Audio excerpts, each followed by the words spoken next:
étions à Rome, ma femme et moi, nous avions l'habitude de nous balader le week-end en marchant au hasard et en entrant dans toutes les églises que nous rencontrions à la recherche des saints de la ville éternelle. Nous avons fait ainsi de belles découvertes. Un jour, nous sommes entrés dans la basilique San Crisogono, dans le quartier du Trastevere. Cette église est tenue par l'ordre des Trinitaires.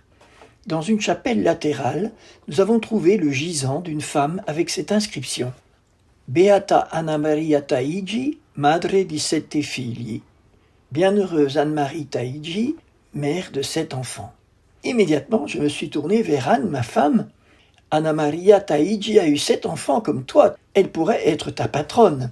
Elle manifeste qu'on peut être mère de famille nombreuse et sainte, ce dont je n'ai jamais douté par ailleurs. » Quand on m'a demandé de raconter des vies de saints, je n'ai pas oublié cet épisode de notre vie romaine et je me suis promis de chercher à mieux connaître cette bienheureuse mère de famille tertiaire trinitaire. C'est ainsi que j'ai découvert qu'elle était la grande amie d'une autre bienheureuse dont je vous ai déjà parlé, tertiaire trinitaire elle aussi, Elisabetta Canori-Mora, patronne des couples en difficulté. Ces 2 femmes mariées, mères de famille, qui ont traversé de grandes épreuves, se sont soutenues dans le chemin de sainteté, illustrant une fois de plus ce que je vous répète si souvent, on ne devient jamais saint tout seul. Mais mes découvertes ne se sont pas arrêtées là. Anna Maria Taigi est vraiment une sainte très originale, avec des dons extraordinaires, qui manifestent l'originalité toujours renouvelée de Dieu dans la conduite de ses saints. Elle est admirée et citée en exemple par don Jean-Baptiste Chautard, l'auteur du classique « L'âme de tout apostolat », un livre que je vous conseille de lire. Qui était donc Anna Maria Taigi ? Anna Maria Gianetti, Taigi est son nom d'épouse, est née à Sienne le 29 mai 1769. À Rome, elle devient domestique et c'est ainsi qu'elle rencontre Dominique Taigi qui exerce le métier de valet au palazzo du prince Chigi. Les 2 jeunes gens tombent amoureux et le mariage est célébré rapidement dans l'église San Marcello del Corso. Anna Maria a 20 ans. Le couple aura 7 enfants, dont 3 sont morts en bas âge. Anna Maria découvre le caractère difficile de son mari, il est plutôt colérique, mais elle l'aime et le sert toute sa vie, fidèlement, sans jamais se plaindre. Elle doit également supporter la présence de sa belle-mère qui n'est pas facile à vivre. Domenico témoignera de tout cela au procès de béatification, où il sera appelé à l'âge de 91 ans. Un jour, la maman d'Anna Maria lui lit un texte sur le jugement dernier qui la secoue profondément. Elle décide d'abandonner toute vaine gloire et de se confesser. Elle entre pour cela dans l'église San Marcello où elle est accueillie par un père servite, le père Angelo Verardi, qui lui dit tout de go « Ah, vous êtes enfin venu, cela fait longtemps que je vous attends. » Anna Maria est interloquée. Le père Verardi lui explique « C'est vrai que je ne vous connais pas. Vous êtes passé un jour à côté de moi dans la basilique Saint-Pierre et j'ai entendu une voix intérieure qui me disait « Regarde cette femme, un jour elle arrivera devant toi. Tu dois la confesser et la convertir. Elle deviendra sainte parce que je l'ai destinée à le devenir. » Anna Maria fait donc une confession générale et vit une profonde conversion. Elle veut faire pénitence et se livre à des excès que son confesseur modère. Un jour, peu de temps après sa conversion, Anna Maria est malade, couchée dans son lit. Le Seigneur lui apparaît, il la fait lever, la guérit et déclare qu'elle est désormais son épouse. Avec toutes les grâces qu'elle reçoit, Anna Maria brûle du désir de devenir religieuse. Impossible, puisqu'elle est mariée et mère de famille.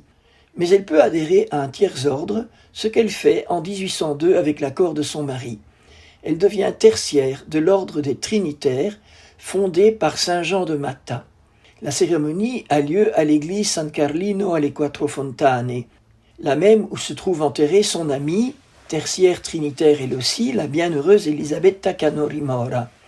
Au cours de la messe de son engagement, au moment de la communion, elle entend le Seigneur lui dire « Aujourd'hui, je t'ai choisi pour aller dans le monde, convertir les âmes et consoler les personnes de toutes conditions, prêtres, religieux, prélats, cardinaux et même mon vicaire. » Entendez, le pape. Comme tertiaire trinitaire, Anna Maria se dévoue au service des pauvres et des malades. Sa maison leur est toujours ouverte. Elle est connue comme une véritable apôtre de la charité. Tout cela ne l'empêche pas de continuer à s'occuper de sa famille et de son ménage. Sa vie est aussi émaillée de nombreux prodiges et miracles. Un des plus fameux est le miracle du globe lumineux, un peu comme un soleil miniature au-dessus de sa tête. L'événement se déroule alors qu'Anna Maria se mortifie devant un crucifix. Soudain, elle aperçoit suspendu à 1 mètre de son visage et 25 centimètres plus haut que sa tête, un globe lumineux entouré d'épines entrelacées. En regardant ce globe, Anna Maria voit l'état des âmes des vivants et des morts, elle peut annoncer des éléments futurs et ainsi de suite. L'existence de ce mystérieux soleil, qui a brillé devant Anna Maria pendant 47 ans, est attestée par des milliers de faits miraculeux, corroborés par de nombreux témoins. En effet, Anna Maria commence à recevoir de nombreuses visites de personnages de tout genre, y compris des princes de l'Église, mais aussi des saints, comme Vincent Pallotti, Gaspare del Bufalo ou l'évêque passionniste Vincent-Marie Strambi. Anna Maria est favorisée d'extases et de grâces charismatiques nombreuses, qui la poursuivent même durant ses activités de mère de famille. On l'entend parfois s'adresser au Seigneur. « Laisse-moi tranquille, mon Seigneur, j'ai autre chose à faire, je suis une mère de famille, pars, je t'en prie. » Puis, revenant à elle, elle dit joyeusement « Mon Dieu, sans toi c'est impossible. » Elle avait un charisme de guérison et aussi le don de prophétie. On ne compte plus les visions prophétiques qu'elle a eues et qui se sont révélées exactes. Beaucoup bénéficient des conseils spirituels d'Anna Maria. Ainsi, par exemple, son propre directeur spirituel, le père Raphaël Natali, arrive à se corriger de ses défauts sur les indications très détaillées de notre bienheureuse. Anna Maria s'éteint à l'âge de 68 ans, le 9 juin 1837 à Rome. Elle est béatifiée en 1920. Comme le signale une des biographes de notre bienheureuse, Giovanna Cossu Merendino, Anna Maria Taigi a été, je cite, « la première femme du peuple qui a atteint la perfection chrétienne dans la vie conjugale. Avant elle, de nombreuses femmes ont eu les honneurs des autels, mais elles étaient célibataires ou veuves ou religieuses, reines ou princesses. » Fin de citation. Comme toujours, ce ne sont pas les dons extraordinaires d'Anna Maria qui ont fait d'elle une sainte, c'est sa charité indéfectible pour les pauvres et les nécessiteux, le don d'elle-même comme épouse, mère de famille et grand-mère, sa vie de prière, sa patience avec un mari et une belle-mère difficiles, toutes choses que les mères de famille qui nous écoutent peuvent imiter pour devenir elles aussi des saintes, avec la grâce de Dieu et pour sa gloire.